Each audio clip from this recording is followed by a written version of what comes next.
Please. This is the bit where we talk about Snowden, the man himself, and that he was the other major story. Someone could even argue he became the biggest part of the story. I'm basically having a look at reasons why he would become a story, and why the media went after him, why the media thought he was a hero, and why people thought, who cares? He's not a story. The leaks were the story, like Brad said, but that's what I'm going to look at. So I'm just going to go to the next slide.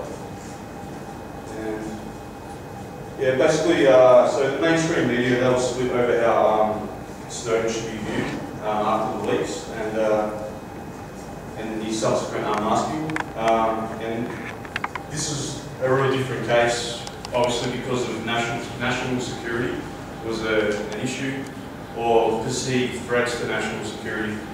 There were two major forces that I think were operating around the story. And, and basically, this is what shifted the debate away from Snowden's leaked content to actually Snowden himself. So a lot of questions and allegations were starting to fly from the media. Was he a spy? Was he a whistleblower? So there was a lot of, they were trying to get to real technical terms, because there is a difference between being a spy and being a whistleblower. Was he a hero or a traitor? Was the big one, I think. Social media just blew up. People call him a traitor, people call him a hero. It just depends what side of politics you come from, I suppose. People's even questioning, what gives this young kid the right to decide what's important, because, what he did wasn't important to him. And, so it took a lot of responsibility to do something like that. So it's also debatable whether the world actually needed it to happen. It's not an opinion, that was part of the debate as well. But a lot of these questions and allegations were actually designed by certain aspects of the media to divert the attention away from the leaks, and you'd have to take an educated guess that was coming from government pressure, because the governments were obviously the ones that were getting implemented. And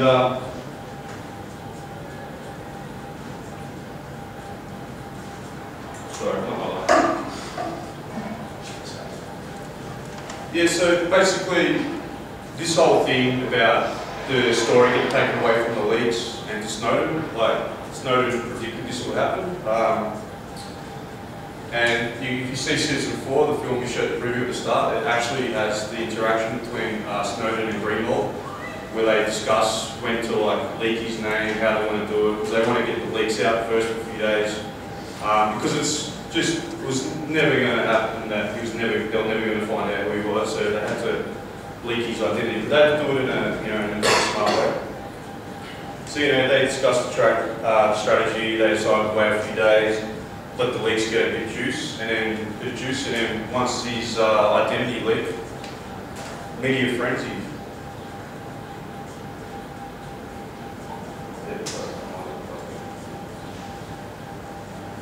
So, as we know, we've been studying a few weeks now, journalists and their respective media agencies, they're influenced by all kinds of commercial and political forces. And basically, like I said before, it depends on what side of the fence you sat, if you're left or right, and that's pretty much how you view Snowden. As Mandy says, there's a nexus between media power and political power, and clearly Snowden was a sensitive political issue for all countries that had direct or indirect involvement with the leaks. And the British government, as Brett said, they eventually forced the Guardian to destroy all the files they had obtained from Snowden, and you can see that in season 4 as well when they're actually destroying it. Yeah, but of course the US was, and still are, probably the most integral country involved, so I think I'm going to start there with their media. And as we know now, the role of journalists is to critique in the national interest, but some journalists act in the political interest. And this is another line I picked up from many lectures. Journalists cross the line when they become political operatives and they see themselves as players. I really liked that from the lecture. I thought it was very appropriate when it came to the people that were commentating on Snowden, because they were just trying to influence too many people, and they weren't being kind of subjective. And this is when Snowden's trial began in the media.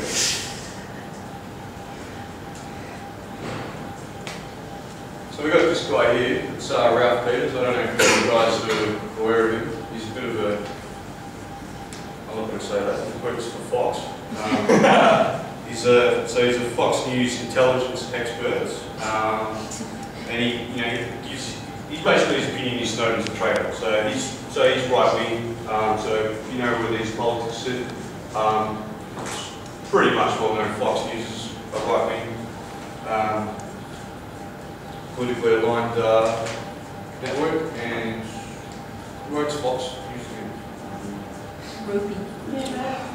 No, draw your own conclusion. So as you read up there, he had a few crazy things that he wanted to say. Snowden was a high school dropout. Okay, no worries. So he's transitioned from high school dropout to NSA analyst. No worries. They just give those jobs away. Just go down to settling. ACO. No worries. Cool. What else did he say? Yeah. And oh yeah, he was trying to make treason cool, and he was, and I paraphrased, the Kim Kardashian of national intelligence, whatever that means. He was an expert on the US Army, which is interesting, and knowing that, you might say he has an underlying agenda with government as well. So you know, that's basically what are the forces that may have been. NSA program. Let's have a look You at are a take no prisoners person when it comes to the war on terror. How do you feel about it? Look, showing one American, one law-abiding American citizen who has been hurt by any of these NSA programs. None, exactly. They're keeping us safe. You know, if the intel community backs off and doesn't do this stuff and there's a terrorist attack, that's intelligence failure. If they do this stuff, well, it's Big Brother stupid. And now you've got this 29-year-old high school dropout whistleblower making foreign policy for our country, our security policy. And the guy, I think it's sad, Brian, we made treason cool. Betraying your country is kind of a fashion statement. It must be the national security Kim Kardashian cites Bradley Manning as a hero. I mean, we need to get very, very serious about treason. And oh, by the way, for treason, as in the case of Bradley Manning or Edward Snowden, you bring back the death. Oh, nice. Hang them high. So, pretty mild opinion there from Mr. Peters. But you know, on the other side we have, which is the left side, this is Douglas Rushkoff. He's a media theorist. He's also a CNN expert. And he said Snowden is a hero because he realises that our very humanity was being compromised by blind implementation of machines in the name of making us safe. So there you go. That's the left side for you. Slightly different to the right, and you can see where he's kind of coming from. He's obviously leading the battle for journalists, and I think he's actually beyond journalism. I mean, he's for whole civilization, because the whole thing about this metadata retention is it just affects. If the government takes control, I mean, how can you know what real democracy is? And we've got a whole Orson Welles 1984 thing going on. But anyway, that's the left side. That's kind of where they're going. But interesting is Jeff Toobin, and he's also from CNN, so this is the same media agency, and he's a high-level legal analyst. He's also a writer for the New Yorker, and he said Snowden is a grandiose narcissist who deserves to be in prison. Now, but Toobin is noticed left thinker as well, so is he seeing it? Is he following it as he's seeing it? I mean, he's from the same network as Toobin. He's left. That is Toobin, sorry. From Rushkoff, he's from the same network. But and he's a lefty as well. But he says Snowden should be in prison. So I just thought that was quite interesting, just to get that kind of moving right along.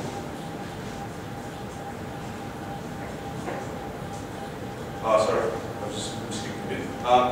Another guy, Scott McConnell, he's the founder and writer for the American Conservative, Don't let the name Conservative fool you, because they're actually a left-wing publication. He wrote, if Obama wanted to do something smart, he would thank Snowden and offer him a job as a White House technology advisor.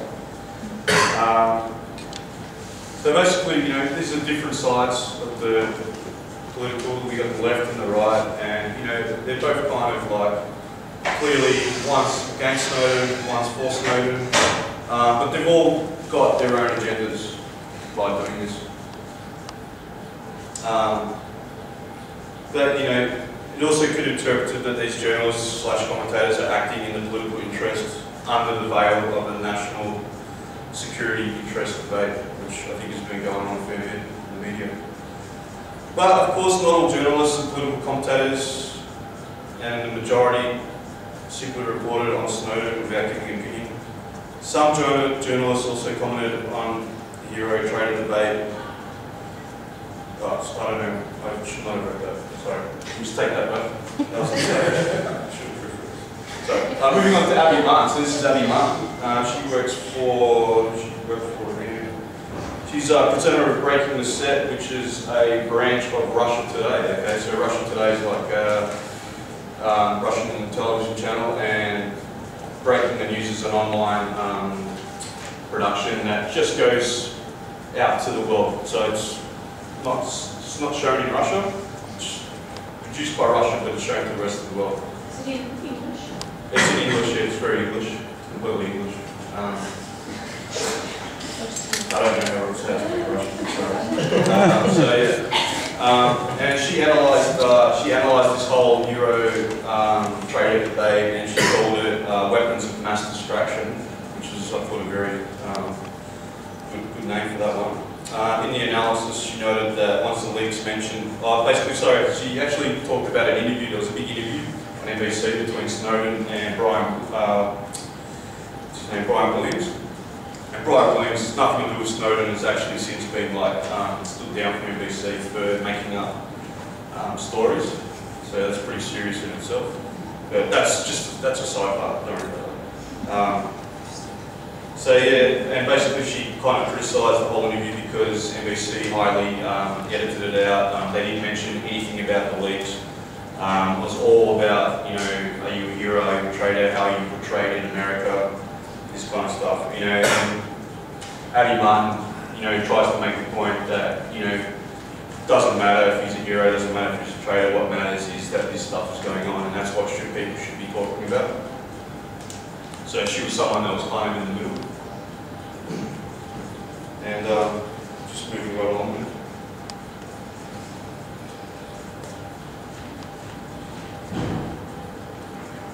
So, back closer to home now. So, because obviously the story affected Australia as well.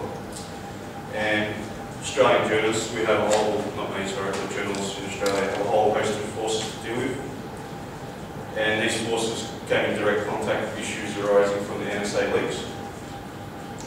And Australian journalists have to act within a certain parameter. And another thing I picked up from Mandy's lecture about where our press came from. So we originally set up to be the voice of the government. And also the fundamental problem in Australia is concentrated ownership. So I thought I took those points away and I put them into this because I think they were quite appropriate. And also we learned that political power is dependent on News Corp, and Murdoch makes direct political intervention in this current country, and that's what we learned in the lecture last week. And I think that's got a little bit to do with this whole story. And another thing is that I've kind of noticed Murdoch's been pretty quiet on the Snowden issue. And that might be to do with another thing I learned from Mandy, because he doesn't actually have to say anything. His news agencies do all the work for him. So I can't figure out, and I'm not suggesting that there's any ulterior moves by Murdoch and News Corp, but it's just interesting that a lot of his networks that he owns are really right-wing and against Snowden, and trying to get people to forget about these NSA leaks. But I'll just mention that.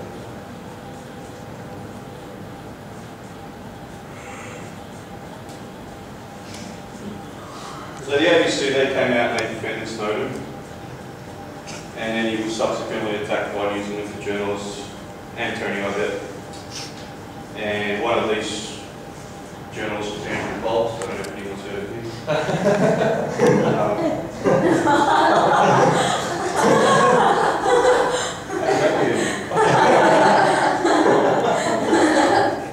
So Bolt was especially ferocious, which was a bit of a shock.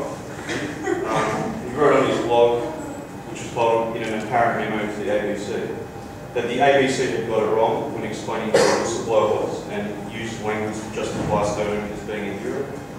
In another one of his blogs that was on the 8th of May 2014, Bolt quotes a US spy chief who claims Snowden is a Russian puppet and has been working for the Russians from day one, although none of this has actually ever been proved. In a separate blog titled "Snowden is not a whistleblower but an idiot and a tool of Russia," Bolt wrote, Snowden's motivation proceeds from a Julian Assange influenced comic book vision of the world where all governments are a part of an evil plot against humanity. And Snowden has turned himself into an enduring symbol of unity by fleeing the oppressive grip of Barack Obama for the open arms of the great civil libertarian Vladimir Putin. So if anyone was going to know all about that, it'd be Andrew Bolt. So, but apparently he's a really nice guy.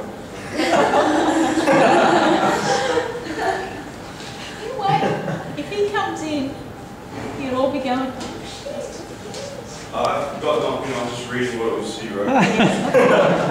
It wasn't all bad news for Snowden in the Australian media. Ryan Gallagher, he's a freelance journalist. He wrote the article, Edward Snowden, Revelations Only in the Beginning, and that appeared in The Age on December 30, 2013. And speaking of the fallout from Snowden's leaks, Gallagher writes, I could never have managed just how important it would turn out to be, thanks largely to the actions of one solitary American, Edward Snowden. And he said, Snowden's disclosures have had and continue to have a crucial part to play in informing and fueling international debate about accountability and oversight of covert government conduct in democratic societies. This month, for instance, the UN unanimously voted in favour of curbing excessive electronic surveillance. And even the US government's own spy chief, James Clapper, who has been exposed by the leaks of the allegations of lying to Congress, has had to concede that the debate prompted by Snowden probably needed to happen.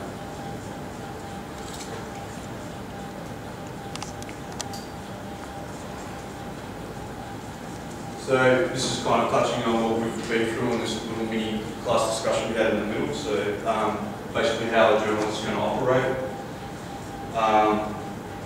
But then you've got to think about how these journalists operating that were the first ones to break the actual Snowden story, and I'm going to talk a little bit about them.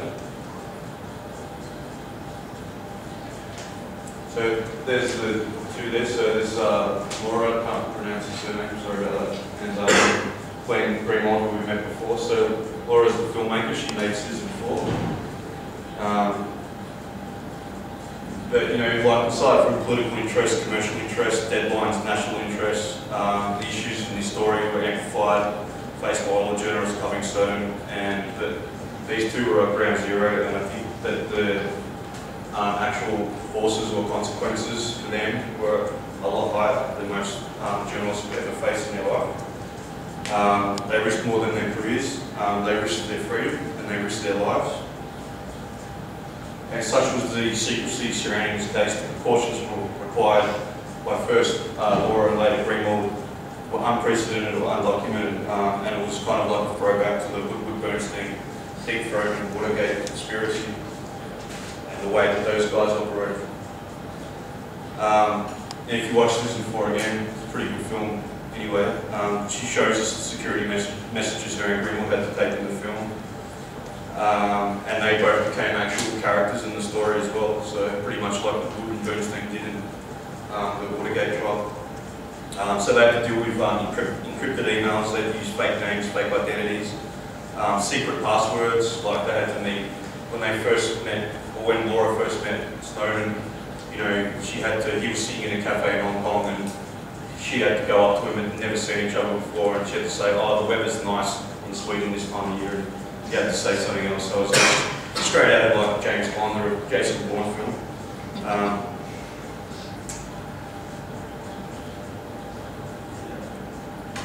And then after the news hit, obviously more pressure came on him, so intense government pressure was placed on him to hand over any documents and film footage they had on Snowden and all the computer files that contain the NSA leak.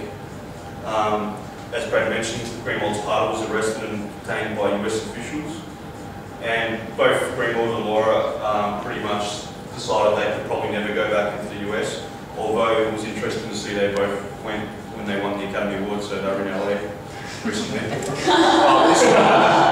was in the movie, so this is like 18 months, so I mean there was still a lot higher level of risk for them to go back to the country. So I thought it was good that they came in and accepted. Obviously Snowden couldn't be there.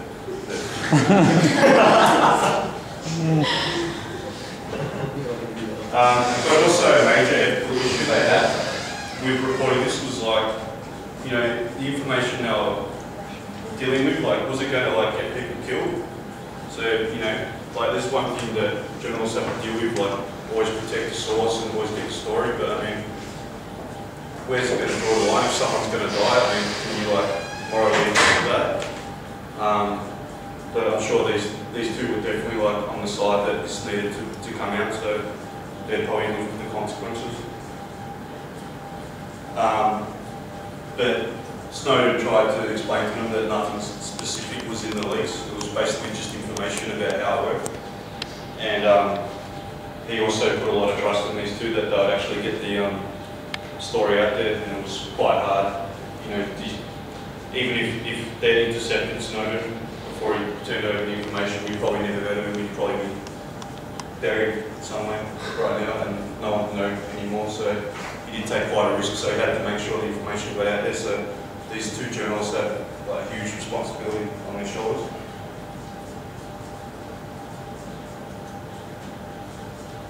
So it's quite arguable that if there has been a bigger story or more important story in recent years, and a very responsible story to deal with from the journalists involved, and all this while dealing with commercial and political restraints.